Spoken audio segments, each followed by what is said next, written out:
खरं म्हणजे आहे ना, विश्वासच बसत नाही की श्री अजितदादा पवार या आपल्या पूर्ण उभ्या महाराष्ट्राला आणि सबंध देशाला सोडून गेलेत. हा विश्वास मनात कधीही बसणं शक्य नाही.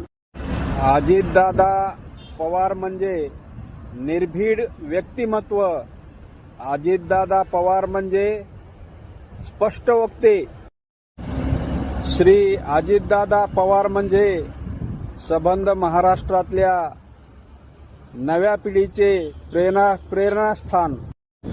श्री अजितदादा पवार म्हणजे सर्वांचे भाऊ, सर्वांचे चुलते, सर्वांचे वडीलही म्हणायला हरकत नाही. दादा या शब्दातच सर्व काही विलीन झालेलं आहे. हा दादांचा अपघात नसून हा उभ्या महाराष्ट्रासाठी खूप मोठा अपघात आहे.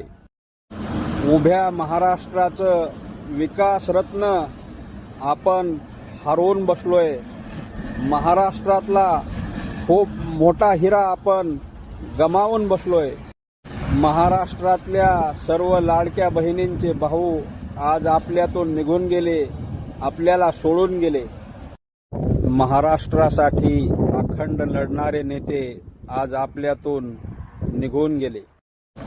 महाराष्ट्रात अनेक प्रकारची मोठमोठे विकास कामे श्री अजितदादांच्या हातून पार पडली आणि महाराष्ट्राचा खूप मोठा विकास झाला.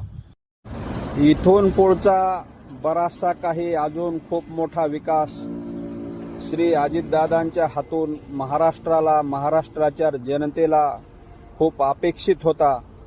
त्या विकासाला जनता आजपासून वंचित झाली.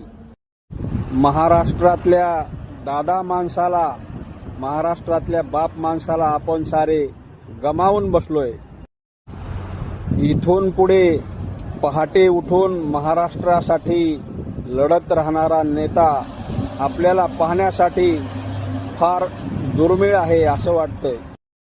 दादा तुम्हाला महाराष्ट्रच नाही तर अखंड भारत कधीही विसरू शकत नाही. दादा, देव तुमच्या आत्म्याला शांती देवो.